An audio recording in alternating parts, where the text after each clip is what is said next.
hello to everyone. Very warm welcome to the online workshop on natural disasters / hazards. Perhaps we'll talk about in this workshop what is the right term to use.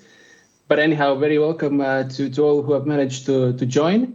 My name is Zentis Harmasons. I am the project expert at ESPON EGTC.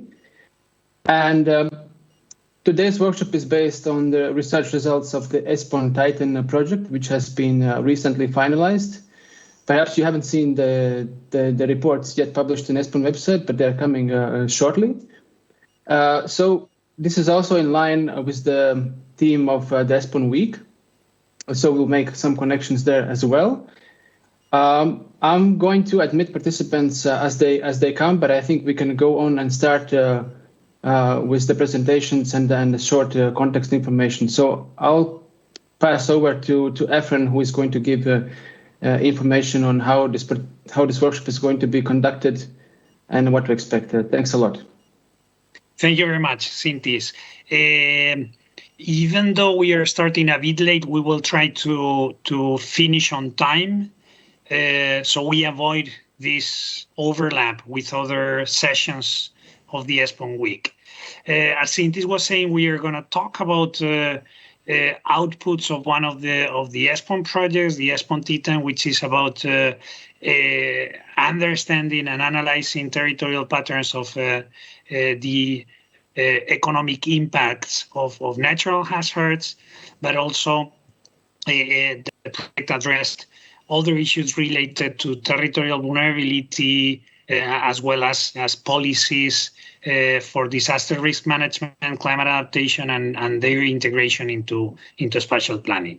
The session today is going to have 4 presentations, and I will present them in order of appearance. First, we will count with Carolina Cantergiani from Tecnalia, from the team of the ESPON Titan project. Well, she's been coordinating the work, as a matter of fact, and she'll be giving main highlights of the project outcomes, specifically related to policy recommendations. We will have Tiberiu Antofi from JRC and the Disaster Risk Knowledge Center. We will have Blanca Bartol from Slovenia and member of the ESPON Monitoring Committee. And we will have Francisco Cobos from the Andalusian regional government, and specifically related to climate change adaptation. The presentations after Carolina are going to be framing a little bit the issue from the respective policy arenas at European level, national and also regional level, but also they are complementary not only in terms of the scale, the administrative scale, but also from the field of action. Because in the case of Tiberiu, he's working specifically in disaster risk management. Francisco is working in climate-related issues and climate-related risks, therefore. And Blanca, with a complementary view, is working in territorial policies and territorial issues. So, as I was saying, not only complementarity in terms of scales, but also in terms of policies, and therefore we hope that those 3 presentations could provide complementary points of view to the project outputs, and also have a fruitful discussion and cross-fertilization. The intention could be that after the presentations, which originally intended to be 15 minutes, but if we can have it shorter, we will have more time for discussion and debate after the presentation. But taking into account that the timing now, well, at least we will have finally 15, 20 minutes for discussion and reactions across the different interventions. Well, that would be all as an introduction. Carolina, the floor is yours, please. Hello, everybody. While I open my screen here, I just wanted to say thank you. That it's very nice to see in an ESPON week again, and unfortunately this format, but hopefully we can see each other face to face in very soon. You can see my screen, right? If you don't, just let me know. So we are talking about ESPON Titan, as have been mentioned. And just as an introduction, I have so many things to say, but I'll be really fast at the beginning. I'm presenting the scientific findings. But you can find everything, as Zintis has mentioned. The report will be available soon in the webpage. So if you miss any detail of the presentation, I imagine it will be available as well. So you can always contact us in case there is any doubt. So these are some keywords that are related to our projects that you hear about: spatial planning, disaster risk management policies, territorial, European policies, evidences. So this is something that we are presenting in our project. These are the keywords. And just let me leave it here. Just to mention what Zintis has anticipate a little bit the term natural hazard and disaster. The formal title of the project is Territorial Impacts of Natural Disasters, although we are conscious that this term natural disaster is no longer used. You will hear us talking either on natural hazards or disasters, because in the scientific community, they consider the term natural disasters erroneous, because it's actually, disasters are not natural. What are natural hazards? And disasters, according to the impacts and the deaths and the damage that this natural hazards causes, it can be converted into a disaster. So there are lots of material on that. So we have mentioned some here, but just for you to know that we are talking about territorial impacts of natural hazards here. Good. Okay, if I can. Okay, so just to give a brief idea of what the project is about, we are leading this project from Technalia, but we also have other 4 partners into it: the GTK from Finland, the Technical University of Dortmund, the Trinomics in the Netherlands, and the Cambridge Econometrics from the UK, each of us with a specific expertise and contribution to this project. We have analyzed 4+1 disasters, or hazards in this case. It's the river floods, the windstorm, earthquakes, and droughts. They're at the center of the Titan. But we have added also landslide, because one of our case studies had it as the main natural hazard to be analyzed. So as we had information at European level, we decided to include in the spatial distribution in the project. So the first block is just spatializing, is representing spatially the natural hazards as well as the economic impacts. The economic impacts, we have done two kinds of analysis, one at global level for the whole Europe, and local level using 2 test regions that will be showed a little bit later. And we have analyzed both direct economic impacts as well as indirect economic impacts. Just to mention, the indirect ones is novel. It's novelty because at European level it has not done very often, and we have used the modeling to do so. So it's something that is really an added value for this project. Well, after that, we have analyzed the territorial patterns, and we have interpreted them based on as well on the territorial vulnerability. And the third block, we have done an exhaustive analysis on the disaster risk management and climate change adaptation strategies in Europe, identifying some good practices, and based also on our case studies that gave us some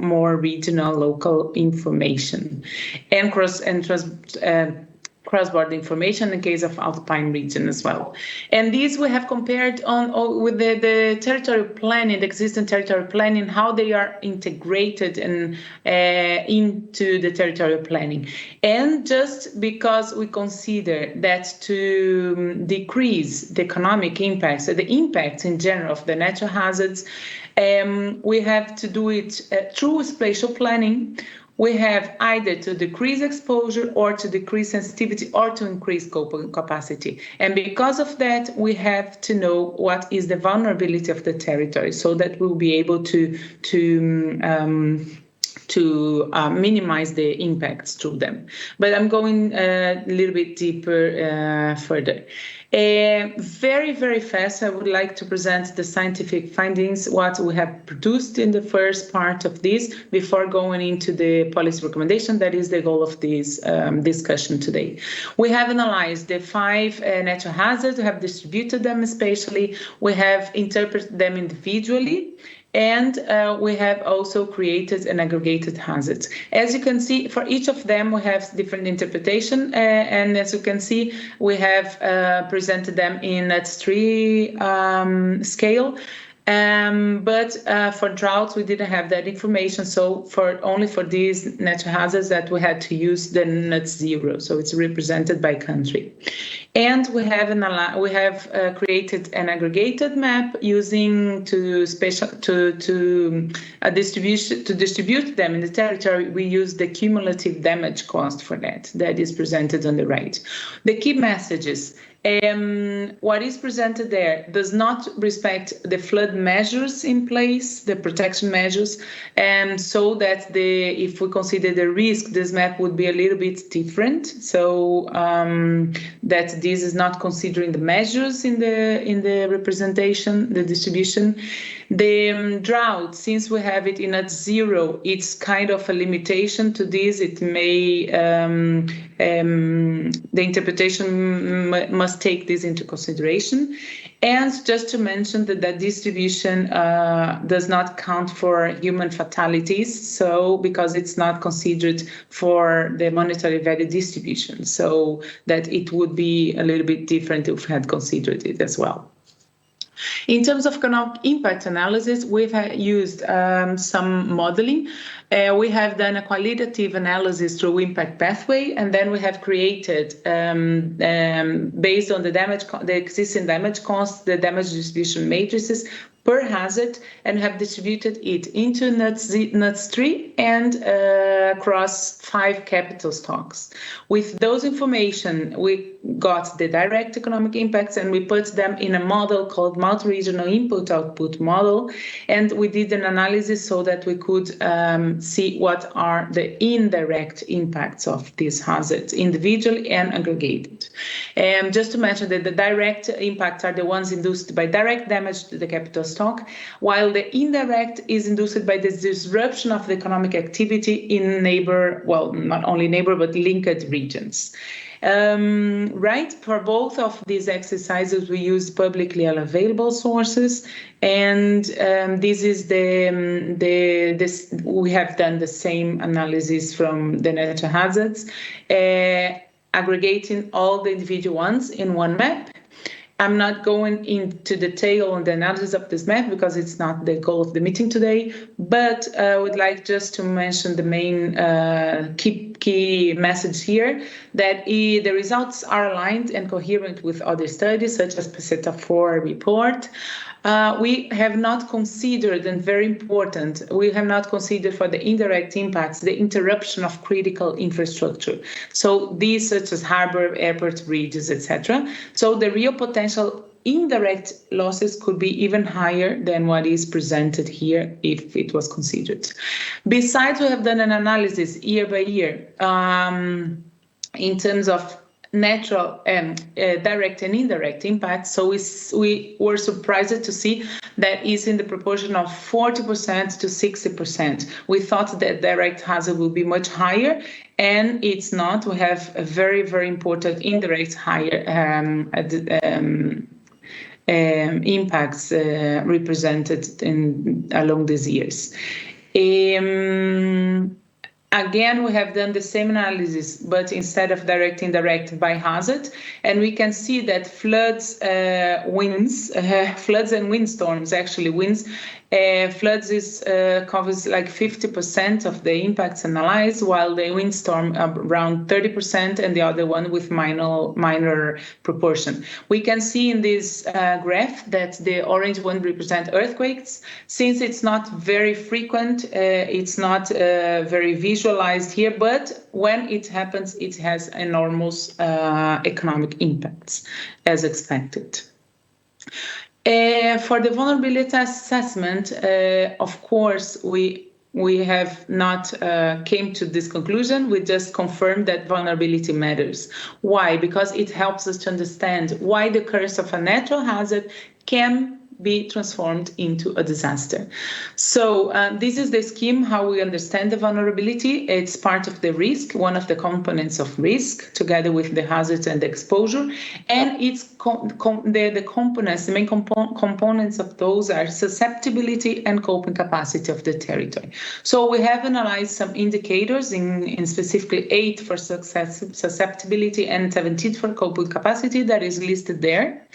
And we have distributed each one spatially, and have used the principal component analysis to create the final vulnerability map.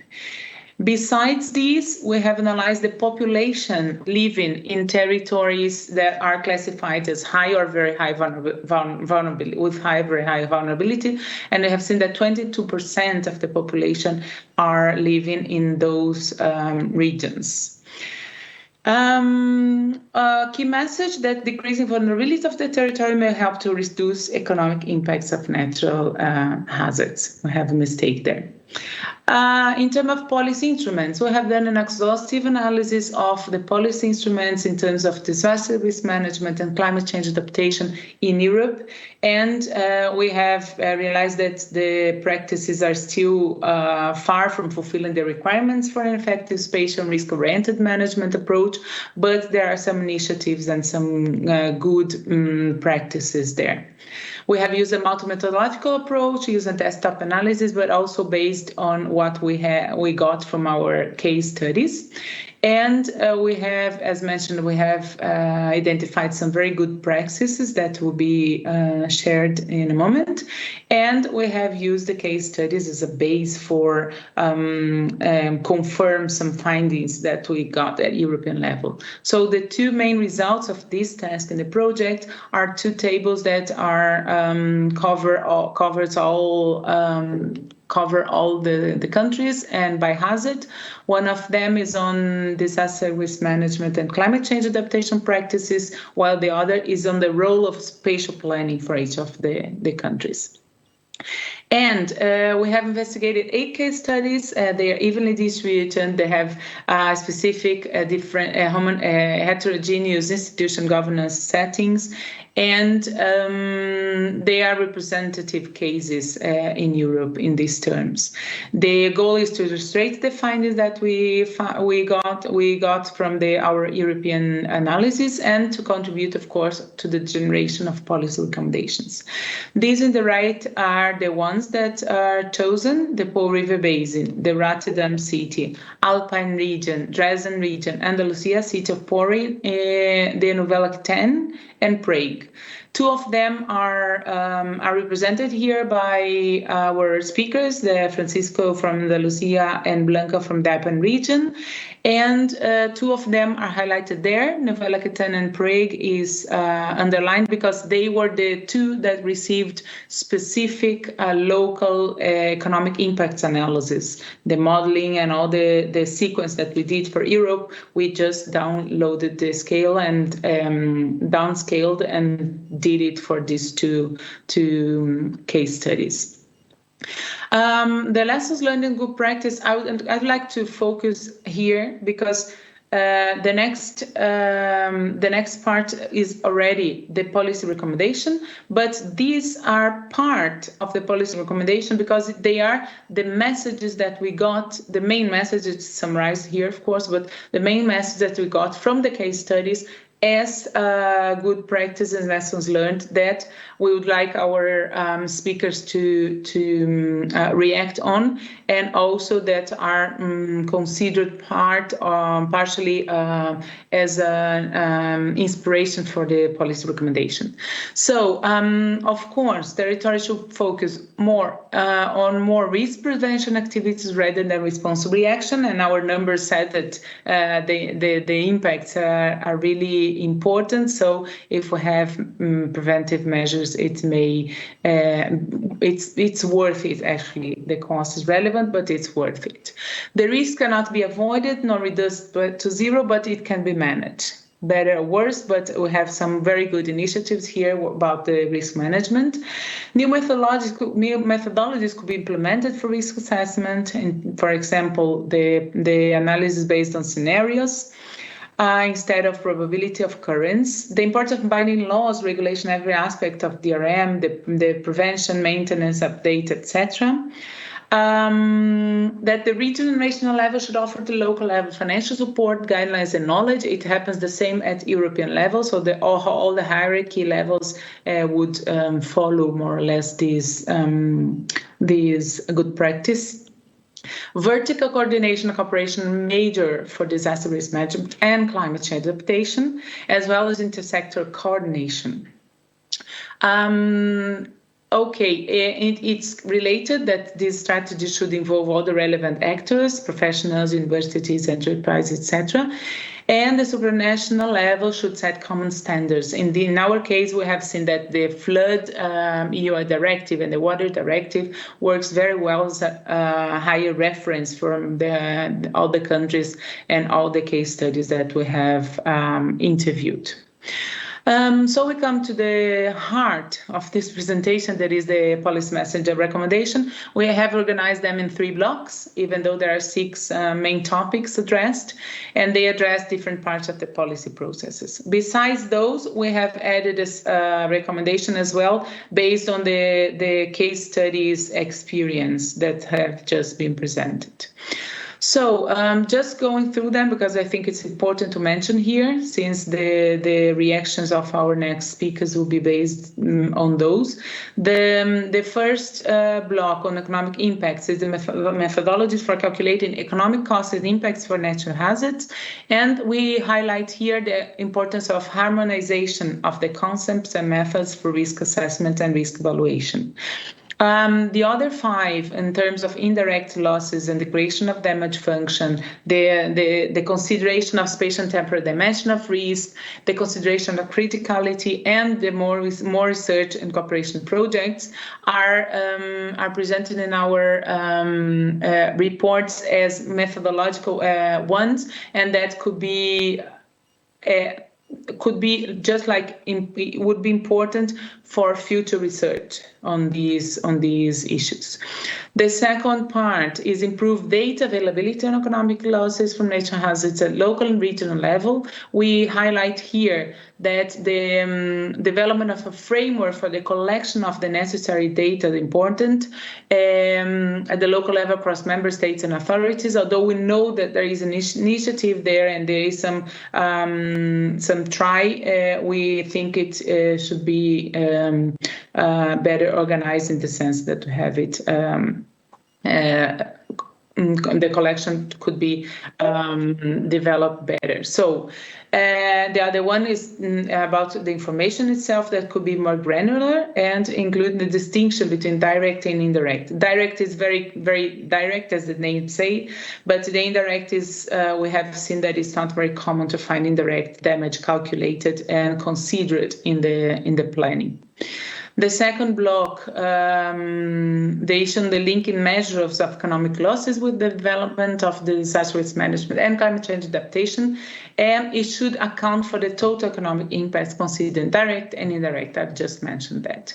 And this is the key one, but we also consider the spatial-oriented risk assessment and management and the consideration of critical infrastructure in the evaluation of risk. This is key, and it's not very common to find it.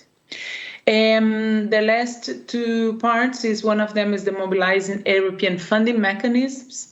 So we recommend that it could focus in a proactive and prevention-oriented design of the European funding instruments in combination with quality objective regarding funding of reconstruction. All of these, well, let's go to the last two ones, and I mentioned that. The terms of cooperation and coordination that we have seen in both level, European level and all levels until the case study levels, that for some of them we have very local case studies that also face the same limitation, is develop the cooperation structure between regions, cities, and local government. And of course, it would be interesting to establish a clear coordination between structure to provide it with leadership qualities. And the last one is the integration of both DRM and CCA, disaster risk management and climate adaptation, into legislative framework. Main one, again, is support those issues during the amendment process of EU directives, since they are very important for the development of these strategies at other levels, and the mainstream the climate change adaptation in the territorial development policies. As I was mentioning, all of those have specific session in our report, specific recommendation, more detailed explanation if you're interested to go into it. And this is a summary of all of them. So you can find the report. And before finish, I just would like to mention that all the analysis that we have done and all the findings that we achieved in this project help us or may support the policy the policies also at local level. So in this case, we have a spin-off in Portugal that we call support, but that would just to mention that is still ongoing. We are in the test 2 and 3 in the mid of it. It's finished in December, and it's on the strategic planning framework for the wildfires. So this follows the same logic of the Titan, although with a little bit more different context and very much local analysis. So just to mention that this also supports some local policy making as well.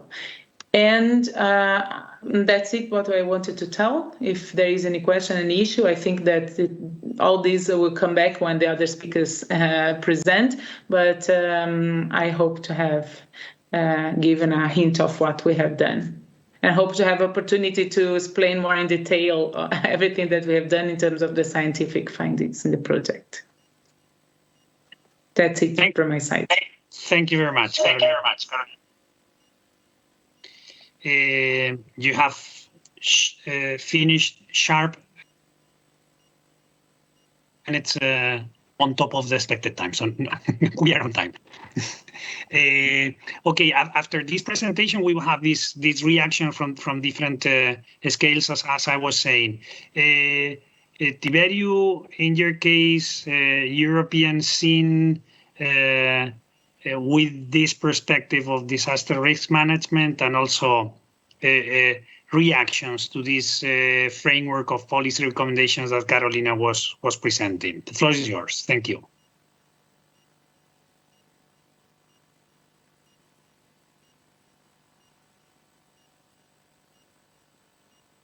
You're muted, Tiberio, sorry. Okay, now I'm unmuted. Okay. Hi everyone. My name is Tiberio Antofi. I'm at GRC in Disaster Risk Management Knowledge Center.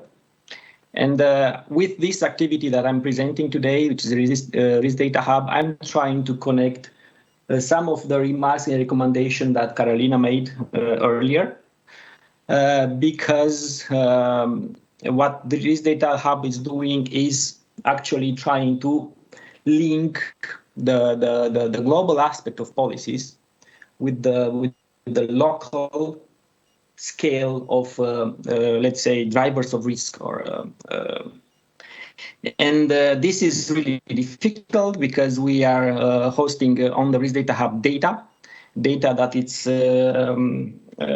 dedicated to disaster risks and disaster losses.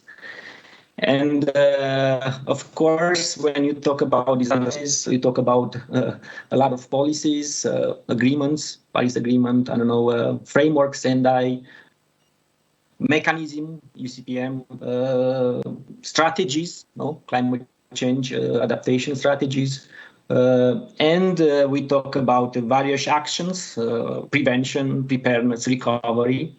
We talk about different hazards that each of these policies addresses, various multi-hazard actually. We talk about scales, local, regional,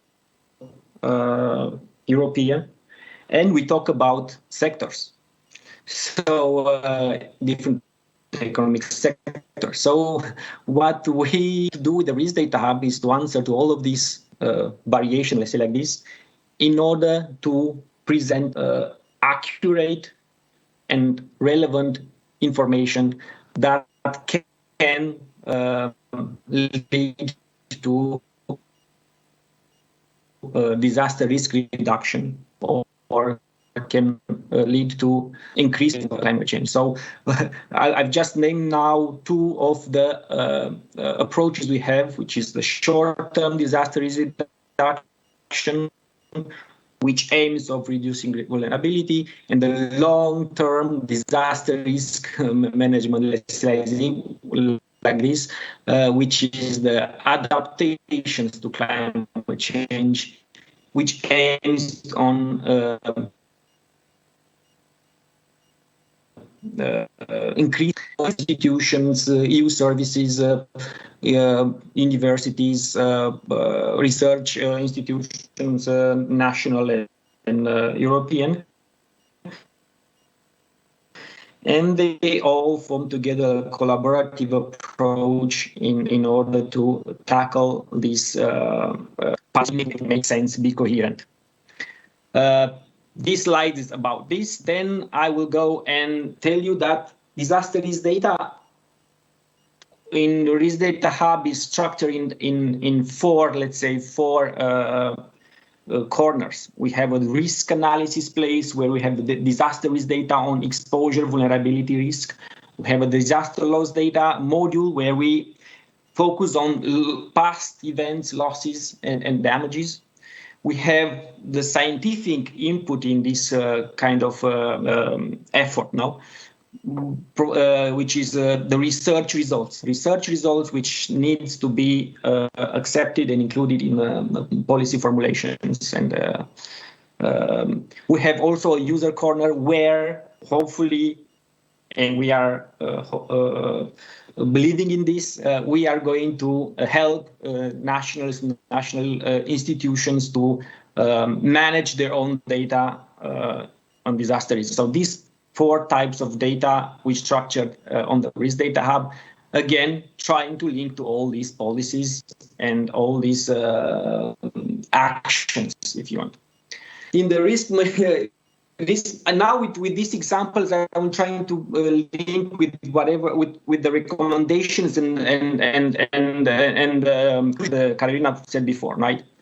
In the risk model, we actually focus on components of risk: exposure, vulnerability, and risk. We try to say what could be lost, where, and due to what.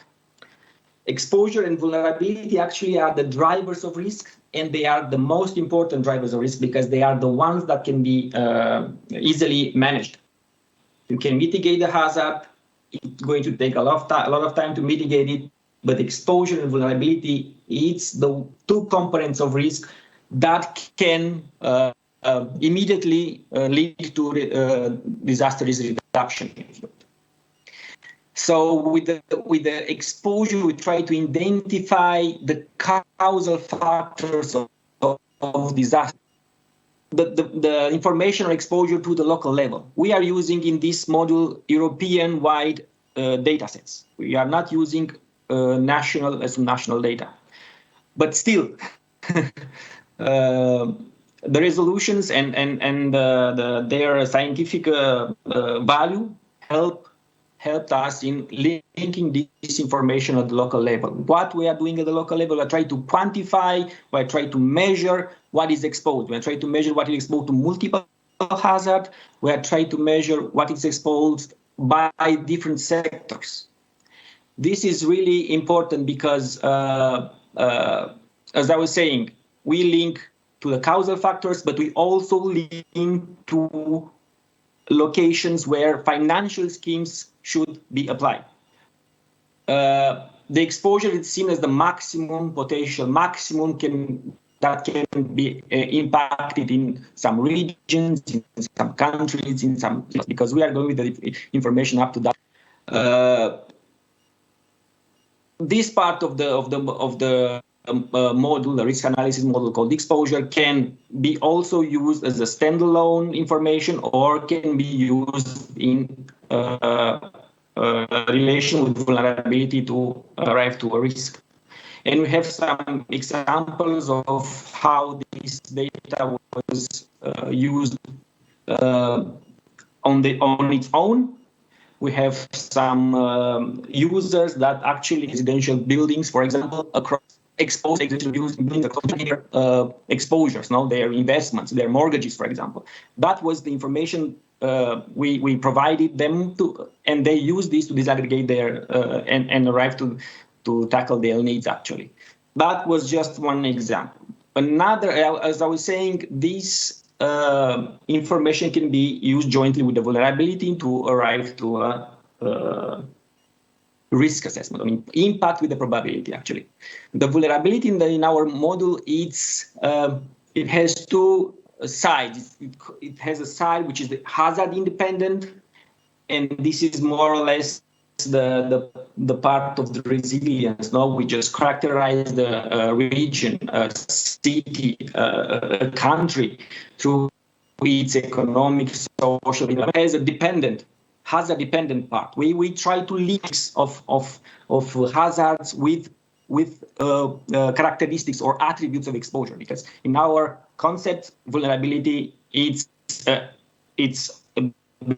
based on the attributes of the exposure, based on attributes of buildings, attributes of economic sectors, attributes of system, whatever you want.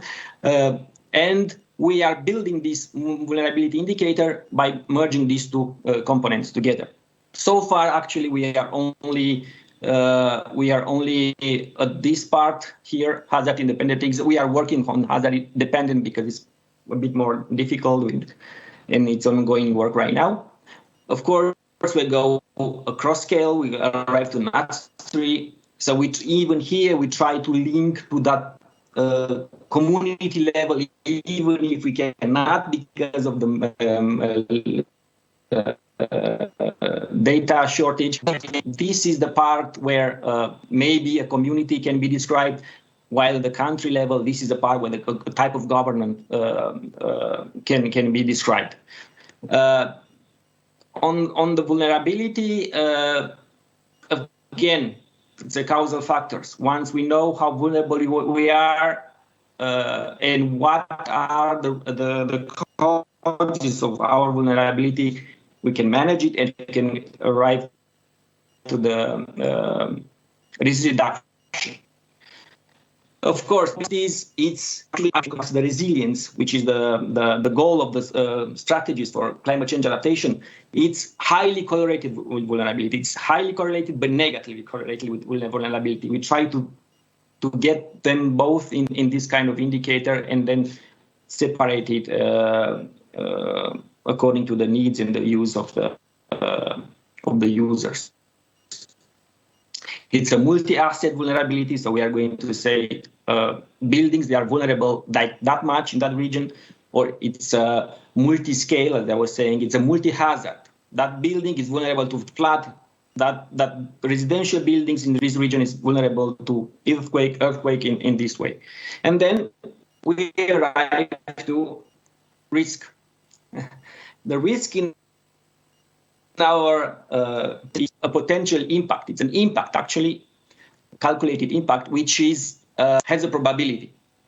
That's the risk for us. And we have also a temporal deep dimension attached to that risk. So what we are doing is to arrive to this risk matrix where we put the intensity of the impact against the probability of that impact to appear. Of course, we have a multi-hazard platform, so we had to align and homogenize the way we treat the data for different hazards in order to arrive to a comparable analysis which is represented in this risk matrix.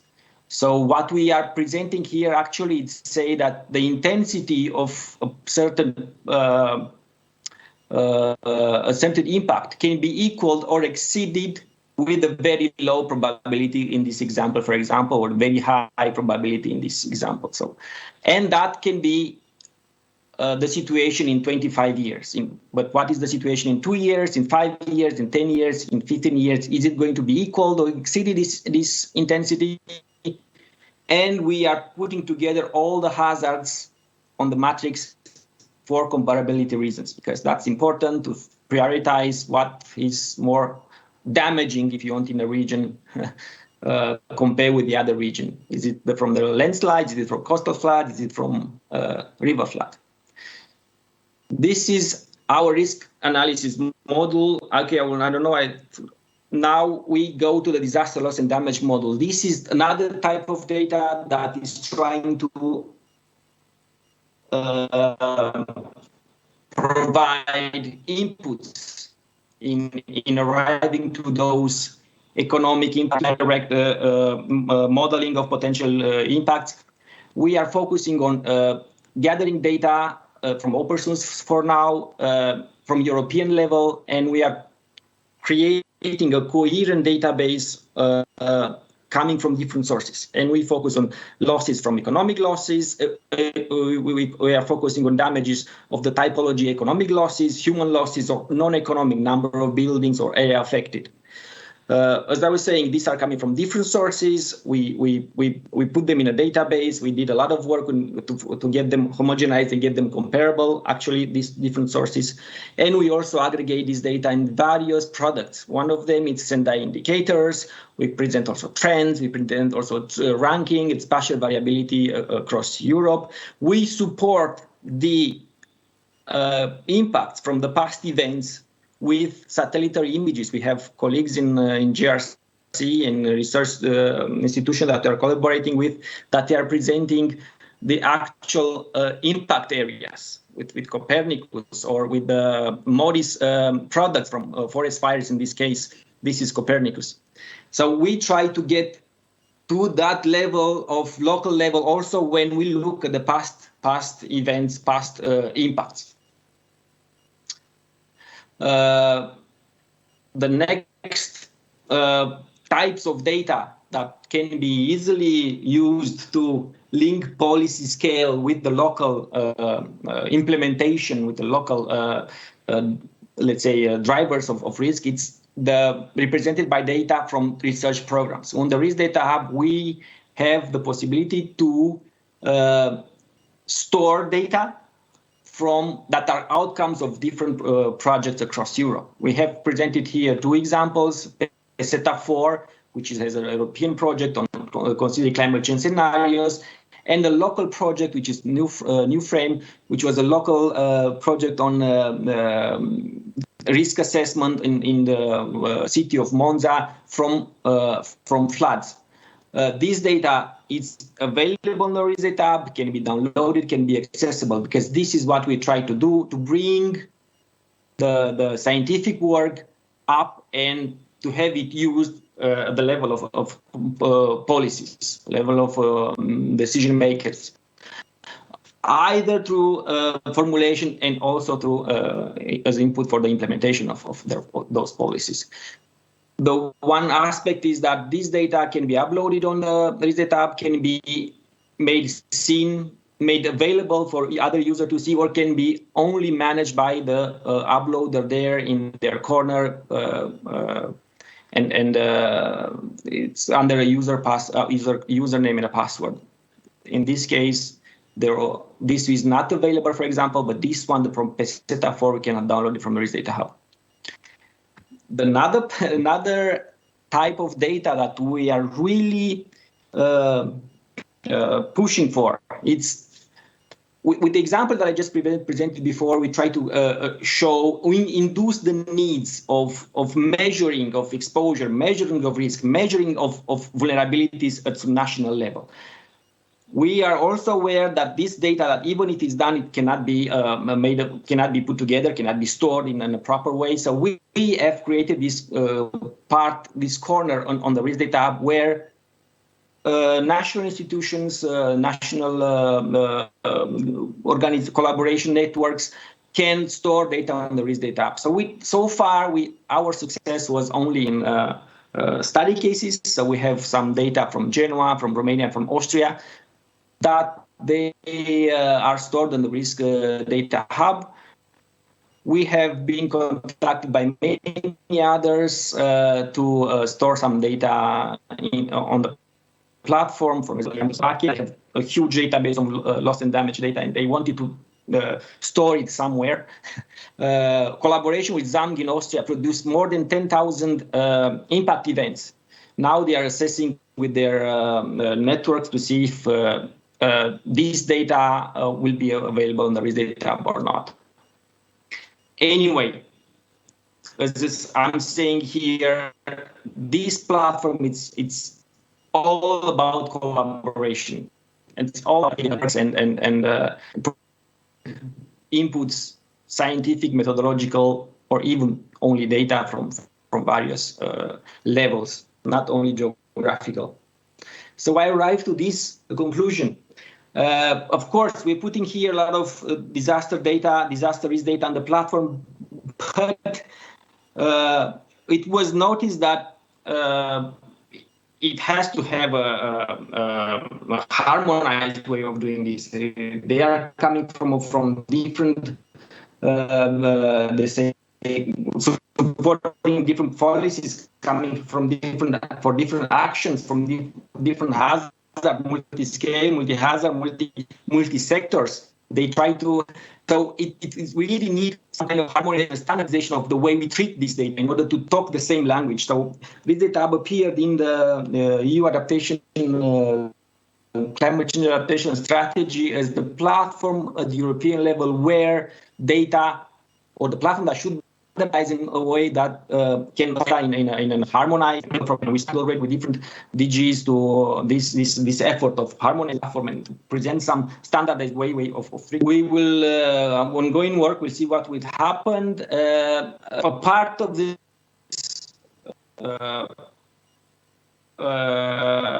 we should just one step more in order to link this policy scale, global policy scale, to the local needs. But we also present data management. We can allow there with a lot of data, a lot of data sets which are more or less authoritative if you want. We present here research, scientific research to back up and support various actions at the European level. And as I started the presentation, it all has to be accurate, and we have to focus on the relevancy of the data that we store here. And as I was saying there, relevant data is the data that leads you to the drivers of risk. This is we are holding on this one when you try to say drivers of risk. We have to link the data to drivers of risk. We have to, because these ones are managed and these ones are going to reduce the risk. That's my presentation. I don't know if I... Thank you very much, Tiberio. Quite comprehensive and complete presentation of very recent updates because we are aware during the implementation of the ESPON-TITAN project, we've been following and with close interaction with Tiberio and his team, and what is being presented today is quite recent updates on the information and data available. So thank you very much. I think you've been touching issues which were mentioned in the policy recommendations of TITAN related to harmonization, related to authoritative data, related to the need of collaboration. So many of the aspects that were included as challenges and policy recommendations in ESPON Titan are being currently addressed through this disaster risk management knowledge center and the risk data hub. As a matter of fact, we expect to make available ESPON Titan results in the risk data hub, and well, we will have to talk about that. Okay. There is place on the risk data hub for it. We have used our own corner at the risk data hub, as a matter of fact, accessing some of your data, etc. But I think that the project output, and this is something to be agreed with the ESPON coordination unit also, but I think that is worth they're available there. Without further delay, the two other presentations, to be honest, it's so hard to control the timing in a short session online, because if you do it face-to-face, it's easier to call the attention of the speaker and therefore to try to manage the time. Okay, we have half an hour to go. I would like to have some time for cross reactions among the presentations and the challenges we are talking about today. Let's see if Blanca and Francisco could manage to shorten the presentations and make it straight to the point. Let's see. Blanca, I didn't mention before that on top of being the Slovenian member of the ESPON MC, you have also a trajectory in territorial cooperation and cross-border cooperation, which is also part of the point of view that you can bring in. So please, the floor is yours. Yeah, thank you. Good afternoon to everybody. Okay, so let me try to be brief. As you said, Blanca, if I can shortly interrupt you, could you make it full screen mode? I did it, but unfortunately I see that you are still, your cursor, if you go the top bottom right corner, yes. I have it full screen on my computer. Is that better? No. No. Sorry. I don't. It's. Yeah. Well, then I guess yeah, you can carry on. Yeah. Go ahead and yeah. Sorry, I made it, but I don't know why. Okay, as you said, I mean, I work also in the Alpine Convention framework and EU strategy for Alpine region. I'm far away from being an expert in natural disasters or natural hazards, but I will try to show this governance framework and some activities that have been done within this framework, and I will comment also on some specific issues Carolina outlined.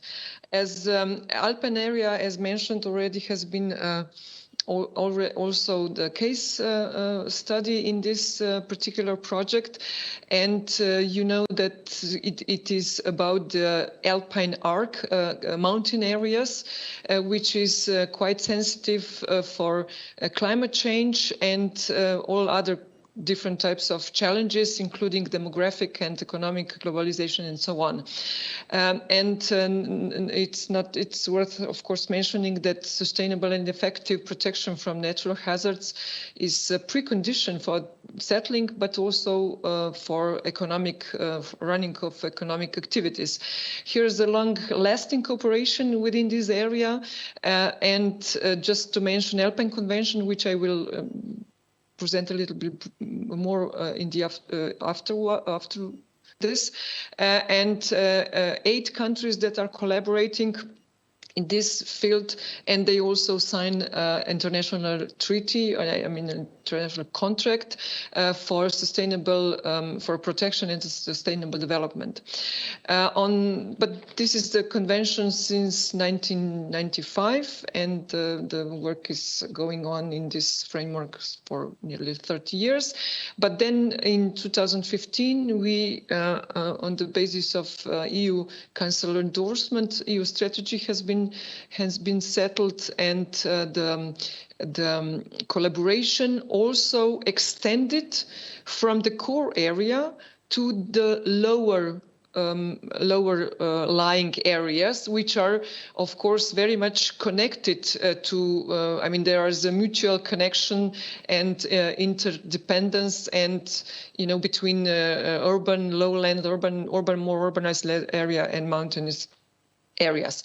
We also have a European Territorial Cooperation Program that covers nearly the whole macro-regional area. So through this, we can also have a good support for transnational activities. Natural hazards are a theme of both frameworks. Within Alpine Convention, we have a platform, a working body on natural hazards, and also in the macro-regional strategy, we have a risk governance action group, it's called 8. A few words on the Alpine Convention. It also only have 4 million inhabitants, but being very attractive and appealing for many people. We have a lot of tourism here, visitors here in all seasons, and the area is particularly vulnerable because the climate change and the increase of average air temperature is increased nearly to 2 degrees Celsius. This natural hazard platforms I wanted to show a little bit is working is from 2004 and mainly Blanca, on. Sorry to interrupt you again. I think you are not switching the slides because. I am sorry. You are okay. I don't see. I see just the second slide. Okay, let me. And yes, now I see the slide on the platform. Now it's changing. Yes. Okay, sorry.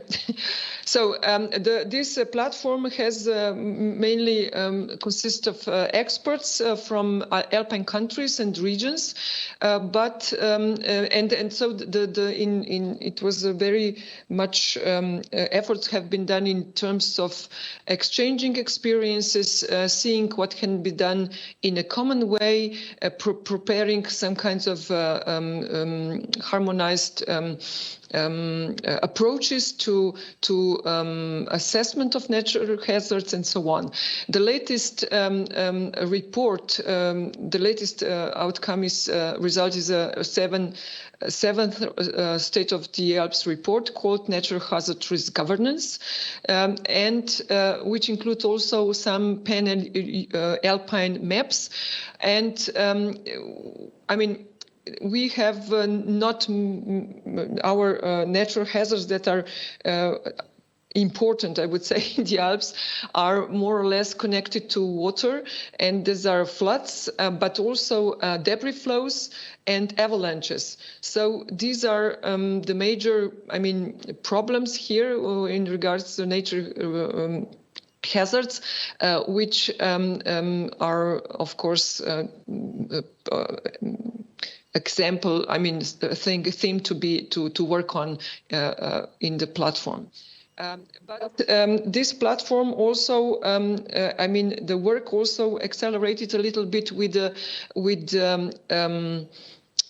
establishment. Do you see the next slide? Alpine Climate Platform. Hello? Do you see the slide? No, sorry. So now we see it. Now we see it. Sorry, I will go like this. So the work was accelerated a little bit with the establishment of Alpine Climate Target System and platform, which is online platform. And the Alpine Climate Target System tackles 10 sectors. They are called sectors. Ecosystem and biodiversity sector, theme, energy, soil, mountain agriculture, mountain forests, natural hazards, transport, tourism, water, and maybe I forgot spatial planning, sorry. And for each of them, the pathways have been developed. And you see here on the map the natural hazard pathways, pathway, which has 3 pathways. One consists of Alpine-wide risk management plan, focusing on cross-border risks. The second pathway is Alpine-wide monitoring of permafrost and geomorphological processes. And the third one is support measures to enhance individual risk precautions. This has been further developed in the climate action plan with the specific tasks. I already mentioned wide risk management plan, mapping hazards hotspot for critical infrastructure, more transport, including transport, energy, and ICT infrastructures, but also settlements. Then to develop common framework for cross-border risk management, including methods, standards, recommendations, and tools. And I already mentioned this permafrost monitoring and other geographic morphological processes. It is important to have this because, or to monitor this because you know that melting of permafrost is causing many other problems, not only in the Alps but also outside the Alps in the adjacent areas. So I would like now briefly to go to comment a little bit on ESPON Titan project. I think it's great work has been done within the project, and especially because economic impacts. I mean, we are facing all the time with the economic impacts of natural hazards, but we are calculating, of course, them and on the national basis, which is okay. Which is important that you included also this indirect economic impacts. Although I can believe that it's very difficult to calculate them and together and to foresee what this can be, because, for example, in the Alps there has been a windstorm causing quite a great damage. But what is the problem there is not that we don't have measures, but we don't have people who can implement measures. So together with the demographic change, I mean, this indirect impacts can be even worse in specific parts of the territories, for example, our remote areas in the Alpine Arc. That's why I wanted to highlight territorial diversity, which is unique characteristic of Europe.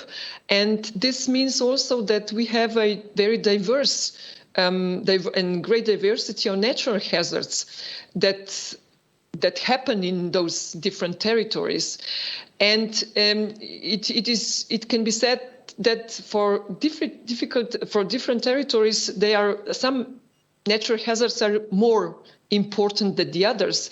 So in this view, it is difficult to measure economic impacts and to make aggregated maps. I understand that on EU level this is interesting, but maybe if I look at maps that have been produced for the Alpine Arc, I mean, including in the EU maps of Espon Titan, I see that, for example, there's a great impact of in wind damages, wind hazards, and windstorms and floods. But calculating economic impacts of this makes it very low. So I have a little bit of doubts here how this can be aggregated in a common map. As regards the vulnerability analysis, I think this is quite a good way to do it. I mean, we have vulnerability, now I'm speaking from the national level, prescribed that the vulnerability analysis have to be done, have to be prepared for local level, for municipalities. But the problem is that municipalities have to do it, so they need to have an extra money for that. And then we need to have a data that is reliable, that is up to date, and that is that we can work, that is somehow, yes, reliable and at the proper level, detailed enough to show the real where the vulnerability can be spotted. As regards spatial planning, I mean, somebody said that quoted, I think Carolina quoted somebody that risk cannot be reduced to zero, but that's why we need to have prevention measures. I agree very much, and prevention is very important, and spatial planning is very often mentioning as the proper as a proper framework for this. But I think we are still far away from optimal use of spatial planning framework as being a prevention, something that we can be used for proper for this purpose, for prevention measures. I mean, we can speak about this later on, but just to say that according to my experience also at national level, this is far away from being very, I mean, we use it, but due to some sectoral views and some sectoral normativizing their inputs, we cannot, how to say, negotiate what is feasible, what is still feasible, what is impossible, and so on. So, and that's why this makes a spatial planning framework less, how to say, usable that it could be. I also would like to comment on assessment, which has been mentioned within the recommendations to put in the strategic environmental assessment some of this to also look at through assessment on natural disasters and vulnerability. But I think that we cannot do everything through analysis or spatial planning. I think that many things have to be done through education and governance. When I spoke to some time ago in the EU SALP workshop on this issue, natural hazards, someone said, and that the problem is that not many people, I mean, it is not very good to have experience with natural disasters. This is could be trauma. But nevertheless, I mean, today people don't have experiences with natural disasters. And that means that they are not enough, how to say, alert. What does it mean? And they don't use this, they don't think of this when they act in space. So they usually they can put obstacles that can make an obstacles for the water to flow through the waterbed, because they are not aware that what this can cause. So also education, not only in school, but also with the public and so on, is very important. And I will stop here. I hope was not too long. Thank you. Thank you very much, Blanca. Quite a nice summary of some of the challenges that have been addressed and commented by the Espon Titan project in the framework of those cross-border initiatives and policies that you were presenting. Let's go quick the last presentation, and let's see if we can have a final round of interventions for cross commenting, to say it somehow. So, Francisco, the floor is yours. Okay, good afternoon to everybody. I'm going to share my screen.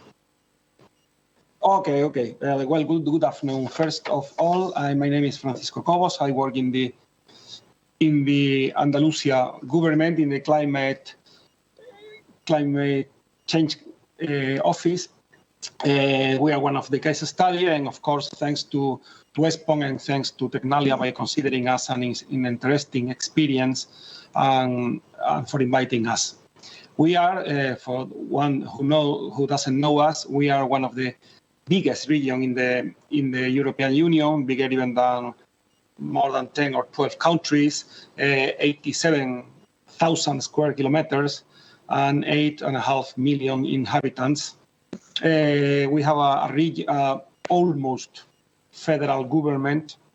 So in things like agriculture, environment, or health, we have the responsibility in the regional government. Not water, because the water is national mainly, but this is the situation. So we do rule in this aspect. More than 20% of the surface is protected areas in different Nature 2000 figures, national park, natural park, and other small figures. About risk, we are a medium-high vulnerable area, according to ESPON or to AR5. Our region is, in all the maps that we have seen today, is dark. Also, in economic aspect, we have a high dependence from tourism, is between 14 and 18% of our economic output, and agriculture with a very high effort in ecological and organic agriculture that is growing faster than in any place in Europe, I think. The main hazards are droughts, earthquakes, floods, any variety of floods, river, sea, and rain, and the cold drop, something from the Mediterranean area, cold drop or katabatic wind. About the management, we have a territorial emergency plan and some smallest risk, a civil protection body with a very strong position. Agriculture has an interesting system of a joint venture with the insurance company called Agroseguro, where they assess the agricultural risk. We have a commission for catastrophes, and mainly the funding is coming from the Rural Development Program of Andalusia. So these are more or less the tools that we have in this for risk. About adaptation, there are two very special hits. 3 years ago, we passed the climate action law, a regional law with some measures about mitigation, adaptation, a system similar to European trade system of emission, but for smaller companies, and the edition of the Andalusia Climate Action Plan with an adaptation programs.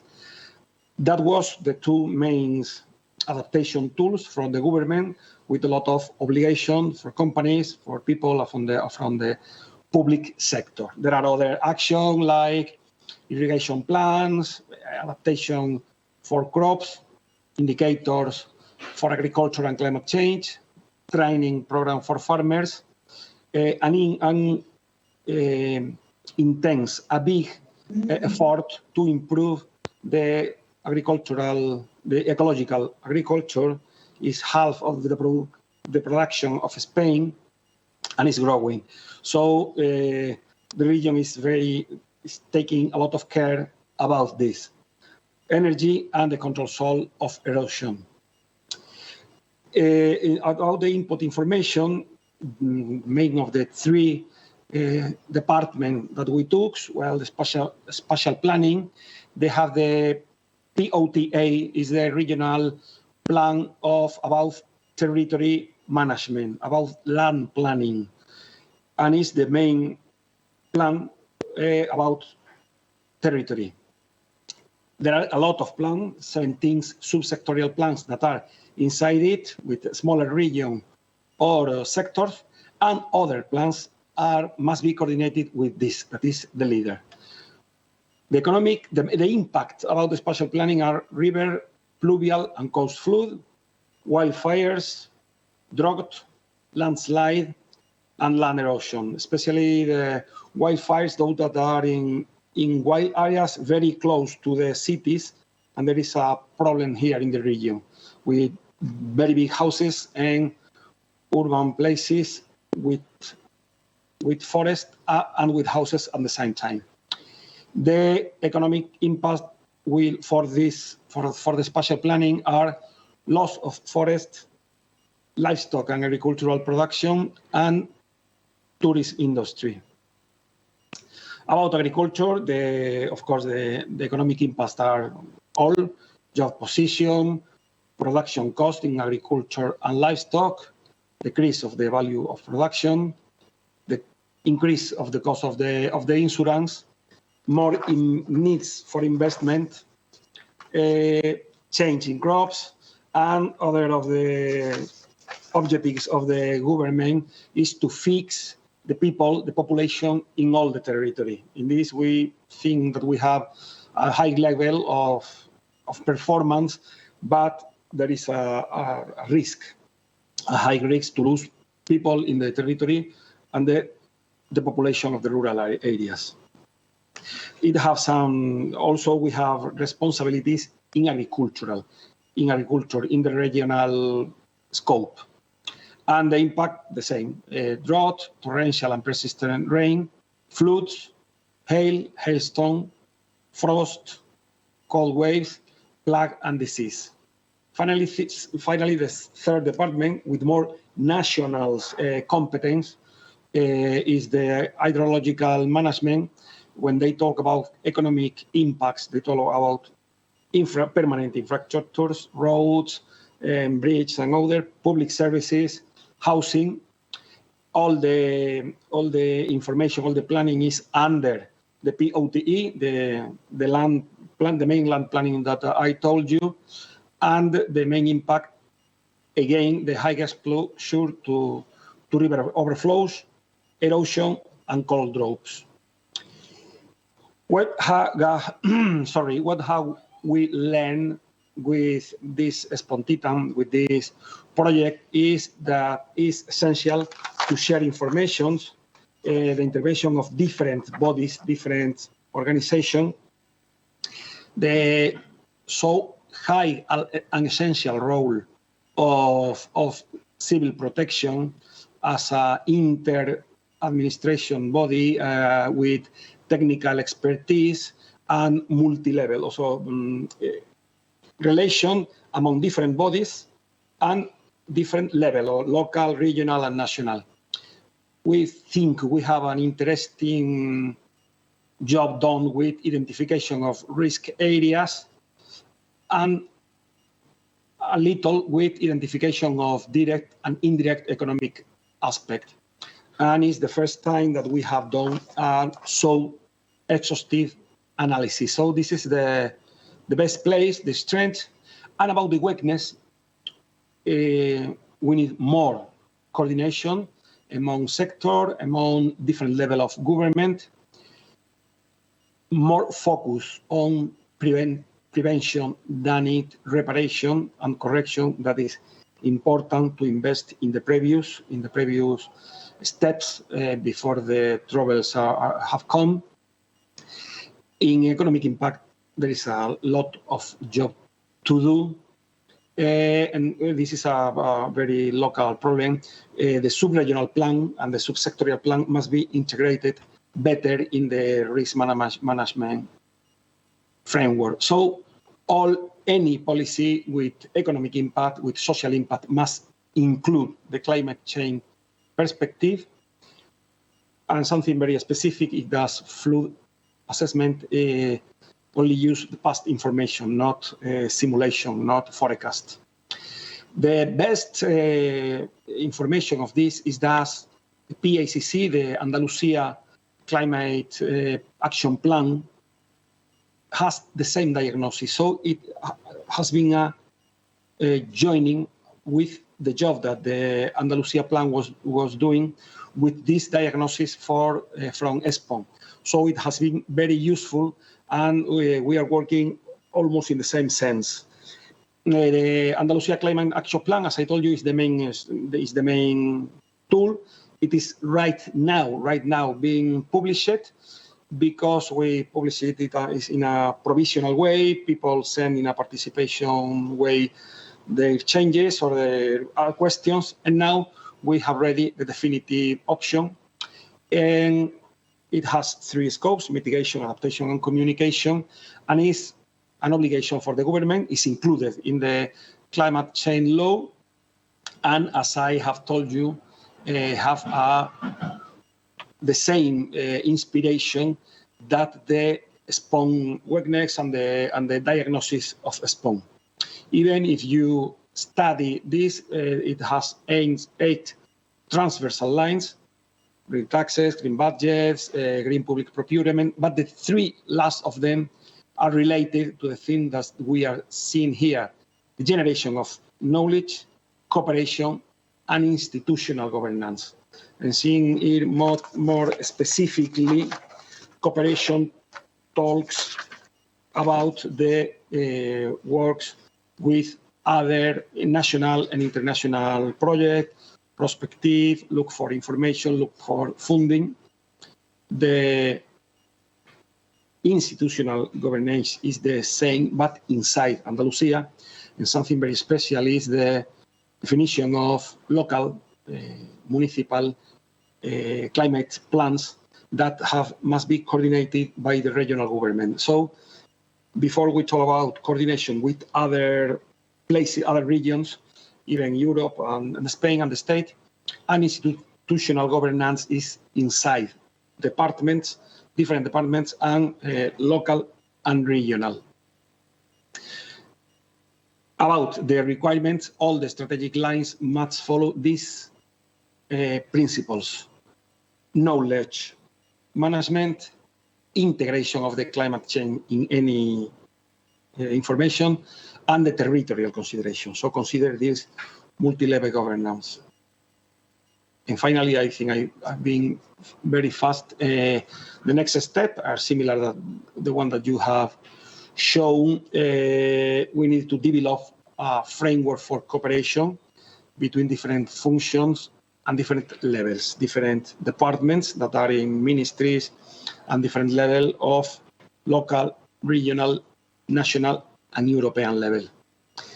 There are a need to define, to study cause-effect relationship between disaster impact, social, economic impacts, to learn from good practice, of course, to focus on prevention more than in repair and more than reparation, and improve about the data framework collection. I think I just in time, very fast, but this is more or less our conclusion, and that has been very interesting. The most interesting thing is that the main tool that we have, that is the climate change law and the Andalusia Climate Action Plan that has been edited, published right now, has a very interesting, has the same inspiration that the ESPON highlights, that the ESPON conclusion. So for us, it is very interesting, and we are going to work in the next step with this interesting experience. Thank you very much, Francisco. Well, touching also on issues that we have previously commented, for example, the importance of indirect impacts in agriculture, how territorial and sectoral integration is crucial, governance and data issues. So well, more or less touching upon the same issues that we've been commenting. We are already over the time of the session. We have barely 5 bonus minutes to go. And I would like to make a round of especially the 3 levels. So Tiberio, Blanca, Francisco, one short pitch for closing with overall conclusions, your main takeaway messages from today on one hand. But before that, I would like to call the attention on the vulnerability issue. So is it crucial only the loss and damage information, the economic impact, or to which extent vulnerability matters, and therefore understanding the underpinning factors of vulnerability before even quantifying economic impacts is crucial or not in this data governance cooperation context that we are talking. So one final reflection about this, vulnerability matters, and your main takeaway message from today. We can follow the same order. Tiberio.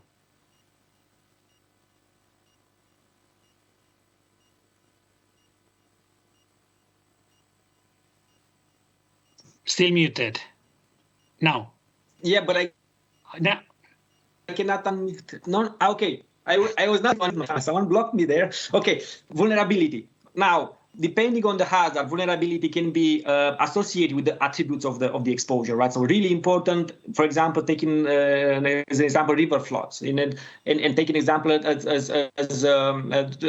buildings, for example. So we get their attributes of those buildings are really important in the assessment of the risk. For the other, though, the systems are really important. So agricultural system, that applies to most of the climatological hazards.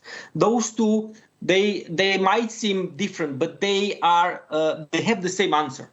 They have the same answer, which is measure them. We need to measure them at the level of the local level, as was presented in the 2 presentations afterwards. We need to measure those vulnerabilities, even if they might seem different from the very first local level. And as a conclusion, as a main conclusion for me, and it's what I was putting on the slides, collaborations. This is what we need, collaboration among institutions, creating of networks. This is what will help go further with methodologies, with science, with application of those methodologies in policies. And I think that's my need. Thank you. Thank you very much, Tiberio. Blanca, final pitch, vulnerability and main takeaway message. Okay, about vulnerability, I think that this is very important exercise that has to be somehow bound to spatial planning. So that means if we have vulnerability maps and we understand what has been said, exposure, and what is left of this. For example, in the Alps, they are talking about residual risk.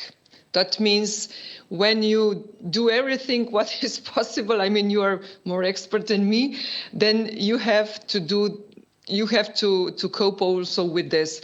And I think for me is vulnerability key issue for the prevention, and which can be, of course, or should be a part of the spatial planning exercises and planning and collaboration, intersectoral cooperation.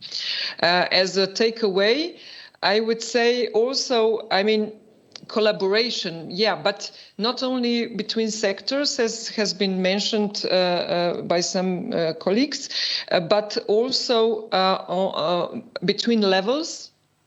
And in transnational area is a little bit how to say, difficult. It's a lot of collaboration, but it's the difference. Administrative systems are very different, and so it's sometimes very difficult to talk about harmonization. We have a comparable, how to say, data sets and so on. There are some obstacles to harmonize everything.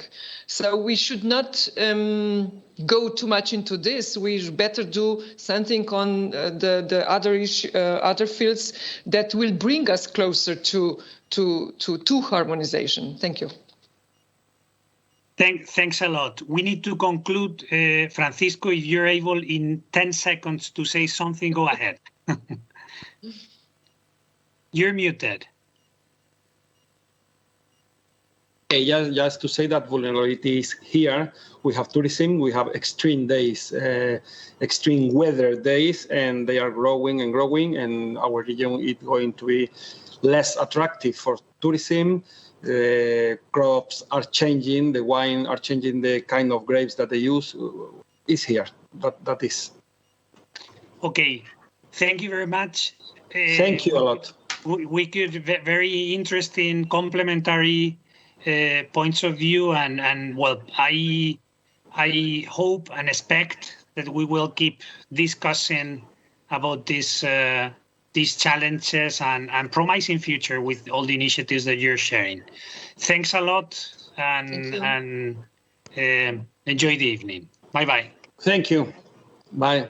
Bye bye. Thank you. Thank you. Bye bye.